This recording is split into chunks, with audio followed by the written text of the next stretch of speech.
Hi everyone, I hope you are doing well and staying inspired. Today is Good Friday, a day we reflect on the love and sacrifice of Jesus. Though I am tired and did not make it to church for the dad session, I still wanted to show up for this challenge in a meaningful way. So I'll be reciting Psalm 23, a reminder of God's presence, peace, and protection. Feel blessed as you listen. My Lord, you are my shepherd, I do not want. You make me lie down in green pastures.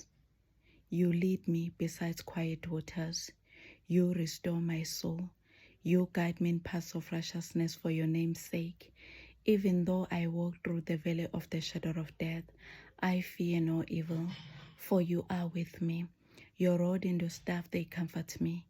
You prepare a table before me in the presence of my enemies. You anoint my head with oil. My cup overflows.